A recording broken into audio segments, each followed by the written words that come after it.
Hey, welcome to the second episode of Repulsive Courage podcast. I am Rock, your host. Thank you so much for joining me again for this episode of Repulsive Courage. Last time, the very first episode of the podcast, I shared with you about the inspiration behind Repulsive Courage and why this is called Repulsive Courage. And I also left you with a question, which was, what is it that you would like to find the courage to do? And I hope that you've reflected on that. And if you haven't, I hope that after this episode, you can reflect on the question. And more importantly, I hope that you find the courage within you to actually do that thing. So, yeah. In this episode, in the spirit of talking about courage and doing the things that we want to do, I want to talk a little bit about something that I think is stopping us from actually doing it, from doing the things that we want to do, or like trying things out, and basically just affecting, many aspects of our life, and that is perfectionism. So there's actually a lot to unpack in the idea of perfectionism. I may have to spend a couple of episodes talking about that topic, but at least for this episode, we wanna, I guess, dive a little bit on the basics of perfectionism. What is it? How does it affect someone? Our lives. How does it manifest in emotional, cognitive, behavioral, and probably physical manifestation.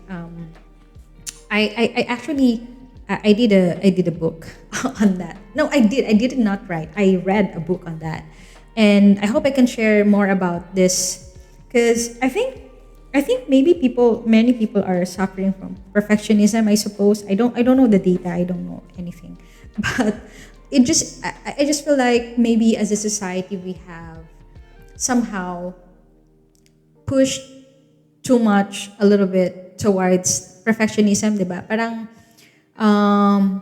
like at school, you have to have perfect grades. You have to strive to, have perfect score. And in the things that we do, we have to be very good at, the things we do. Otherwise, we get bad comments, or like now, social media, you get bashed and stuff like that. So perfectionism is often thought as a positive trait, diba? And yeah, for good reason naman. Because, I mean, if you can deliver perfect work, diba? That's really awesome. And, perfect score, of course, makes us feel good. It's good. However, it can also have negative effects on our mental health and our general well-being. So, and yeah, I guess I want to touch on that a little bit in this episode. Yeah. I want to start with a formal definition of perfectionism. So this is from the book Overcoming Perfectionism, second edition. This is a self-help guide book that uses scientifically supported cognitive behavioral techniques to help address perfectionism. So, but this is the formal definition of perfectionism. Perfectionism is the setting of and striving to meet very demanding standards that are self-imposed and relentlessly pursued despite this causing problems. It involves basing your self-worth almost exclusively on how well these high standards are pursued and achieved. Ooh, mouthful, but we'll try to unpack, no? So perfectionism is the setting of and striving to meet very demanding standards that are self-imposed. So I think those are some keywords that we have to, some important parts of perfectionism, which is demanding standards and self-criticism, diba? And striving to meet demanding standards despite its negative effects. And basing our self-evaluation or our self-worth on those very high standards. And also you find that this, as mentioned, diba, this is self-imposed. So again, like the important component of perfectionism and how it can become a problem is, it's a very, it's a very demanding, self-imposed high standard, diba? And then that you strive to achieve it despite of its negative effects. So if it's already affecting you negatively, then it's becoming a problem. Because again, like there's a healthy, I guess there's a healthy amount of perfectionism. And the third part is when you start to base your self-worth on the standards that you've set for yourself. So those are like the important components of perfectionism. And yeah, I think it's I guess based on experience. So I probably the first time I did a test and it came up like as something that I am dealing with. I was so surprised because we had this it's like a support group or something, and then we were made to take this test, and then you'll find your saboteurs or like the things about yourself or like your traits that sabotage your progress or like or basically preventing you from from doing the things that you could be doing. And I was so surprised because when I took the test, and then the number one that came up was a stickler, which is equivalent to the perfectionist, and I was like, oh, this is not possible. It's impossible that perfectionism is my problem because I am not perfect at all. I'm not perfect at all. I'm so bad. My standards are not good enough. And even if I set good standards, I'm not even hitting my standards. It's so bad. It's not good enough.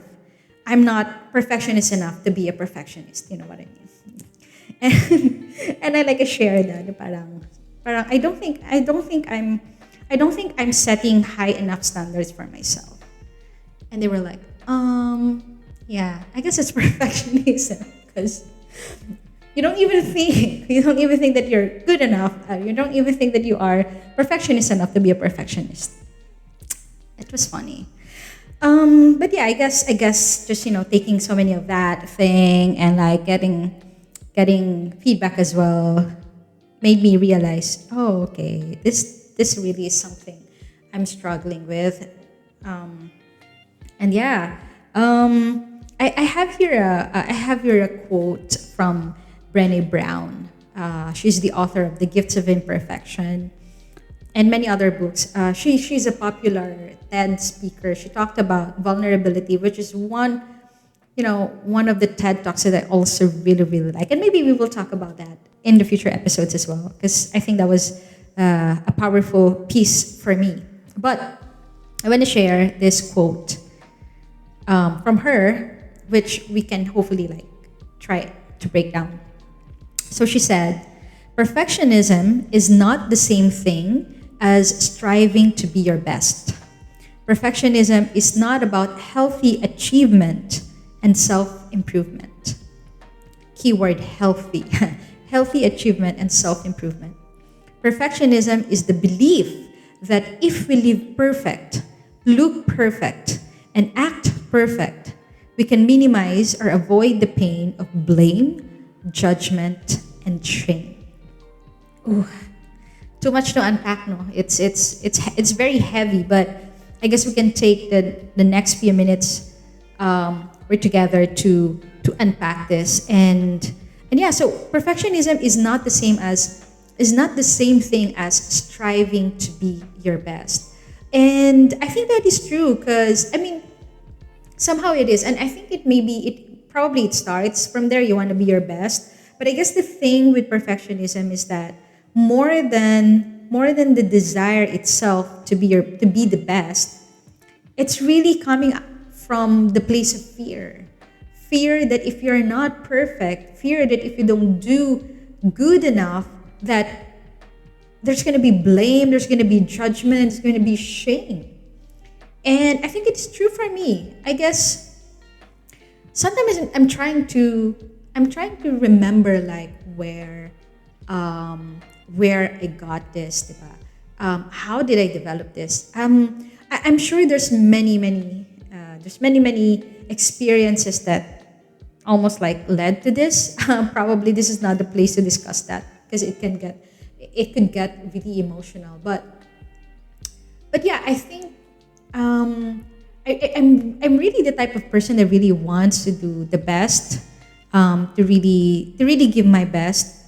But I also, especially last year, when it was very clear that I was struggling from perfectionism, was that I couldn't do anything that was enough to satisfy myself, and like I just couldn't. And there's actually I did an exercise with this wherein you would like almost map your how perfectionism manifests in your life. And as mentioned here, diba, like the third thing that makes perfectionism a problem is, when you are basing your self-worth on the very high standards that you're setting for yourself. And it was a case for me, like the only measure of my self-worth, at least in the recent years for me, was my productivity, how much I was able to produce, how good those outputs were, and how successful I was in achieving certain outcomes that I've set for myself. And with perfectionism, it becomes annoying. It becomes a cycle, because the thing is, you set very high standards, very very high standards, and sometimes it's not even realistic even for you to achieve it. And then the thing, like when I tried to map it, so you set very high standards and you have very rigid criteria for what makes it acceptable to you.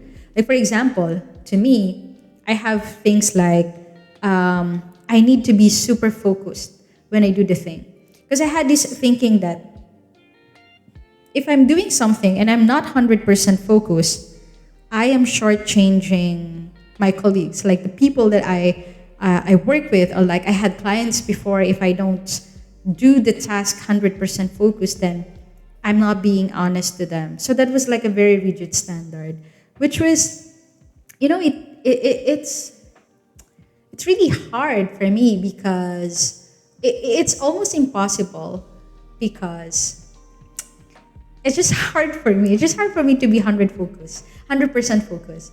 I need to have something on the side. I need to have like a music, or like watch a movie while I'm working or something.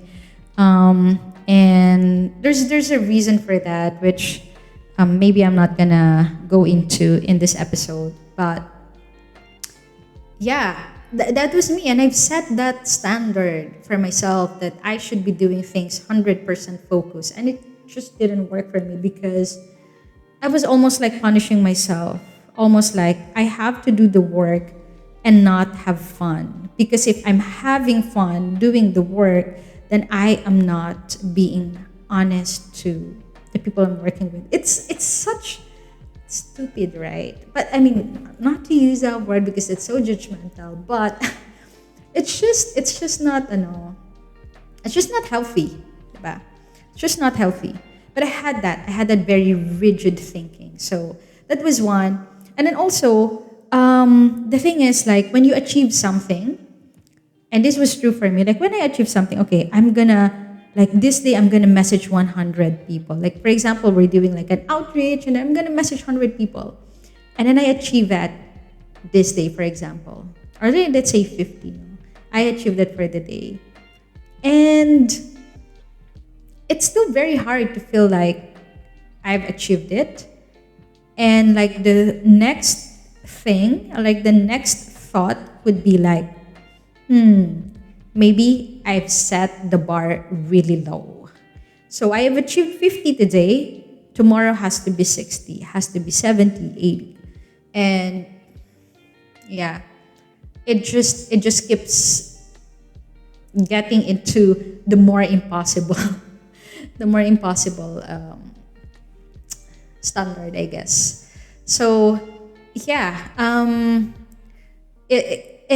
again, it's not coming from it's not coming entirely from the desire to achieve or the desire to be the best, but it's just like there's and I guess I've acknowledged it, like that there's a fear probably inside of me that's scared. There's a part of me that's scared that you know I will no longer be respected or like be accepted if I don't deliver the same amount or the same level of quality in the things that I do. I think there was a case in the not so distant past, but also not recent. I guess there was a case where I had that experience, probably falling a little bit or like dropping a ball in something, and maybe it was just a little bit traumatic for me that I can't make any mistakes anymore, almost. But yeah, it's it's that. Going back dun sa quote ni Brené Brown. So perfectionism is not about healthy achievement and self-improvement. Yeah, as I've shared, it wasn't healthy. It was very toxic. Because again, yun yung cycle ng na parang, okay, the standard is very high. If you achieve it, then, oh, it's not good enough, for sure. For sure. It's not good enough because, yeah, it was easy. Especially if it's easy, if I achieve it easy, oh, I was just fooling myself. It wasn't at a good standard yet. So I would adjust and make it like harder. It's not healthy. And also like I'm removing the fun from the things I'm doing because I think that, having that makes the work not less perfect or not in the very rigid criteria that I've set. So yeah. And then perfectionism is the belief that if we live perfect, look perfect, and act perfect, yeah, we can minimize or avoid pain of blame, judgment, and shame. Yeah.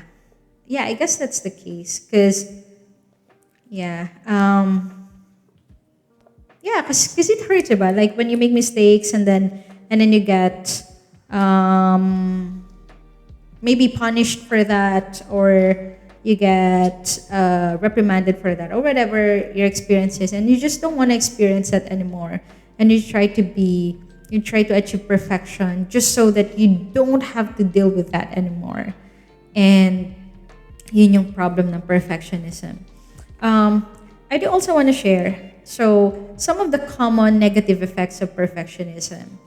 And yeah, so there are many aspects. No, I think these are clues to see like if it's already affecting you in these terms. Like, so emotional, so there's anxiety, you're feeling nervous or stressed. There's depression, feeling sad or low mood, and those could be caused by too much perfectionism. I think that might have been the case for me last year. Like the very high standards I've set for myself, and that at least in my mind, I wasn't reaching at all. And that's a funny thing, no?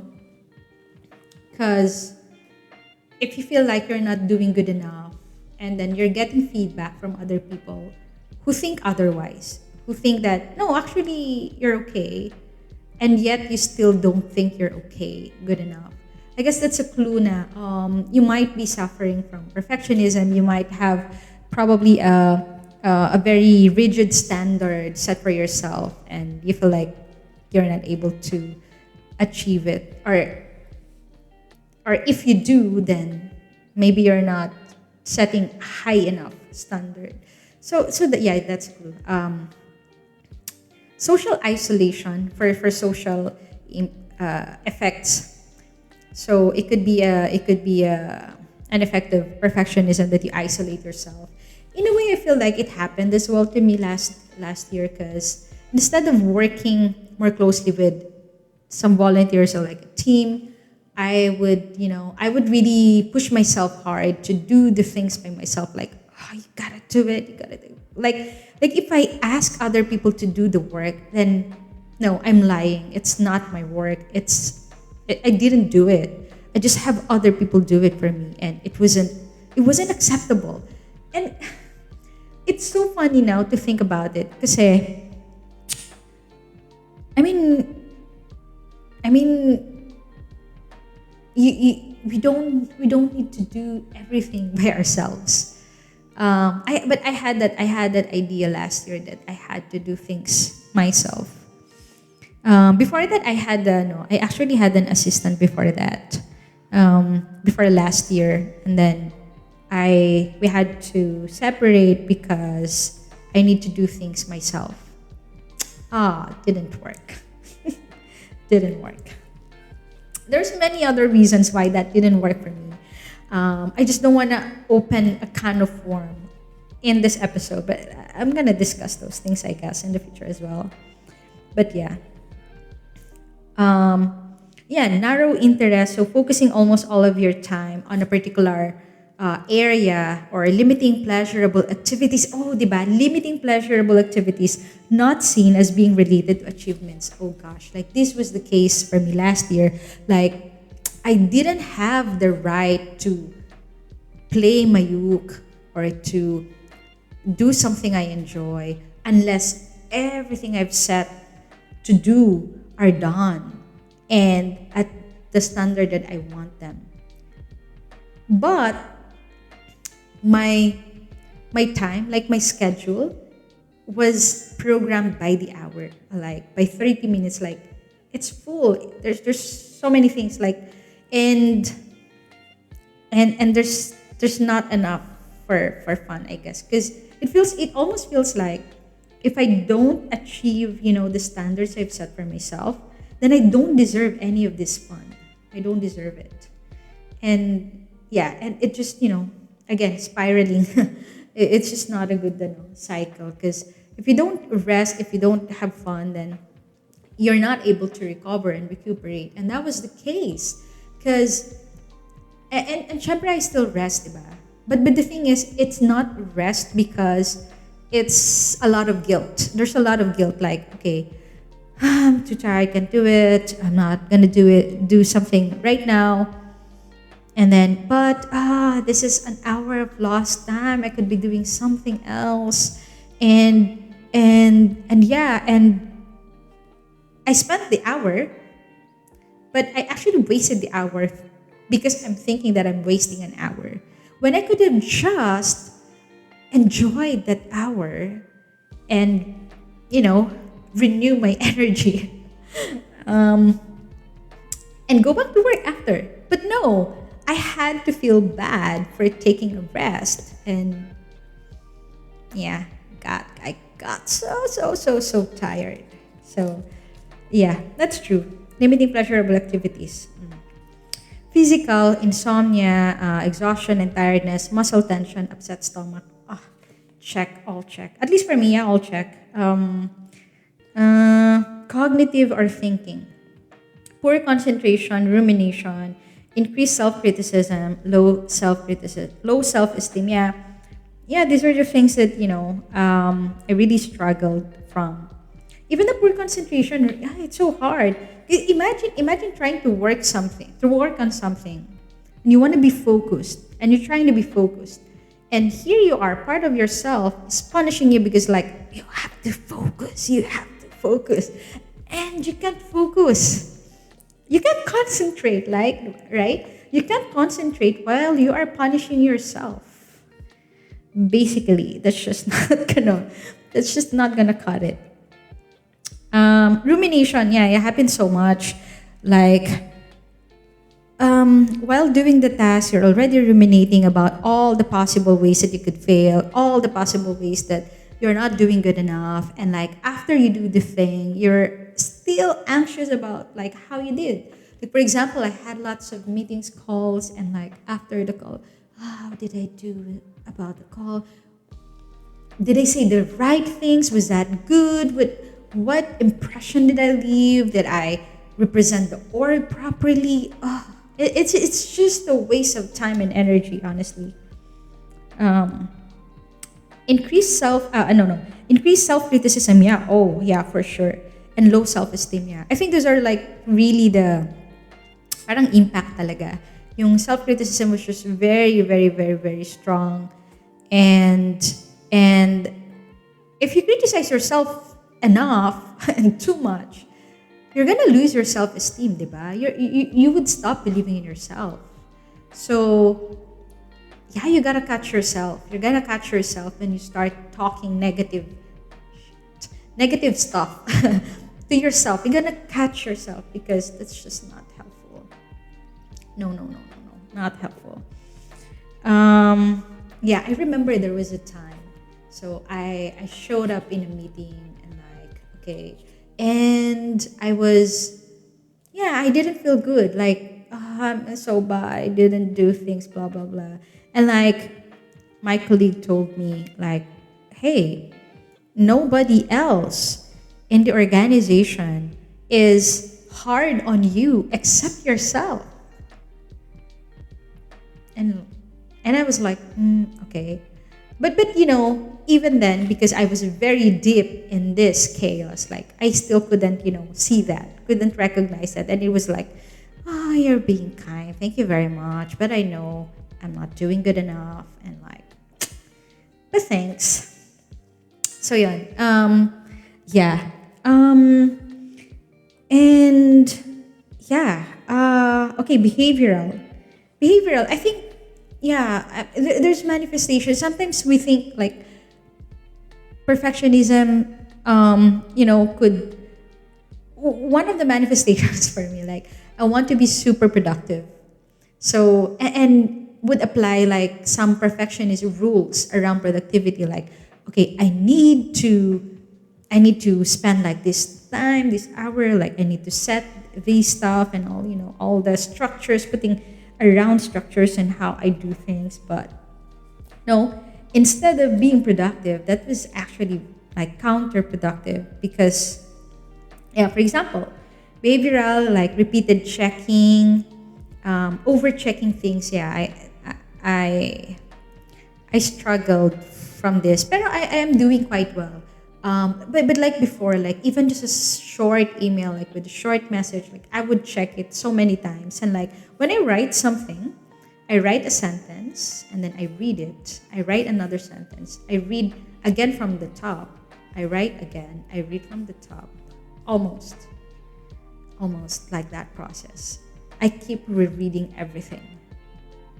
And if you think about it, it's like the world is not gonna end if you send an email with the wrong grammar or like with something, diba? But that wasn't the case for me before. But yun nga. Repeating tasks again, yeah, rewriting, etc. Excessive amount of time spent on tasks. Yeah. Avoiding tasks. Obviously, yeah, procrastinating. Putting off tasks. And yun, and hating to waste time, and as a consequence being over busy. Like this was me. Like it's really it's really I guess my therapist usually would use the term cognitive, what's the term? It's we call it as, cognitive distortion. Yeah. So my therapist would call it cognitive distortion. Yung parang distortion because you have thoughts that are not anymore logical. 'Di ba? Like yun nga, hating to waste time, 'di ba? And consequence being over busy.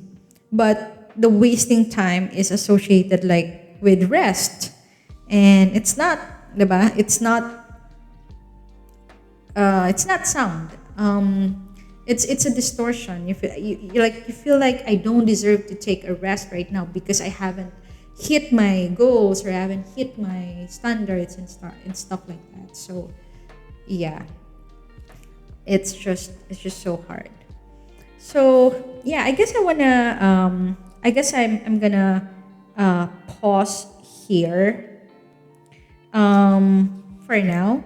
And I would continue with, I think, the next episodes talking about perfectionism and how to address what's the workaround, because it's such a toxic thing.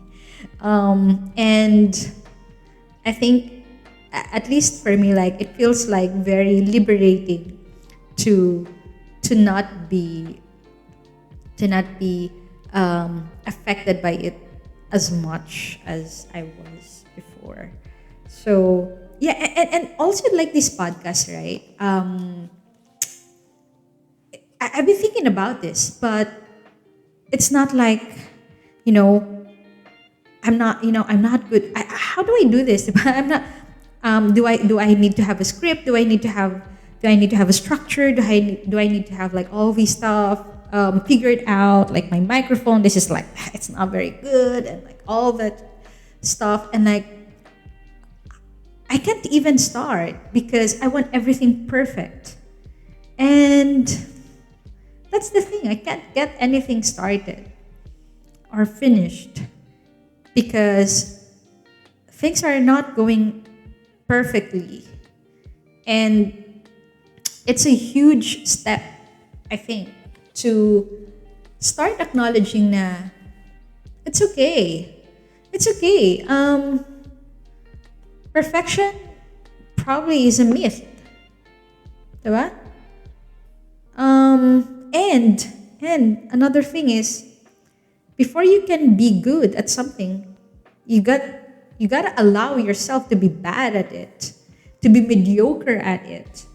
And yeah, this is me. Like the repulsive courage is basically me allowing myself to be bad at podcasting, to be mediocre at podcasting, and like talking about all these things, and not be perfect about this, and just whatever, diba? Just doing this. And yeah, I would probably improve as I go through the process, and there's no perfection, there's no expectation, I think. I mean, yeah.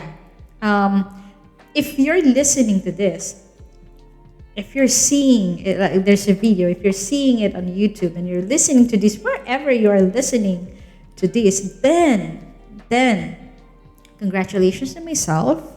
I've allowed myself to be imperfect, to be vulnerable, and like to do this. And it's an medyo na cringe ako when I said allow myself to be imperfect.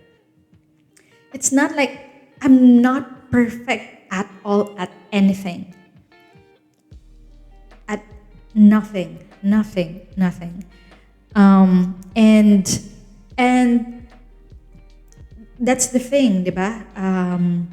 That's the thing. I had the idea that I had to be.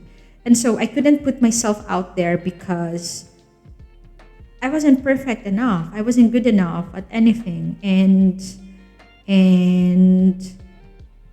um and yeah, it's hard. Yeah, because I'm scared.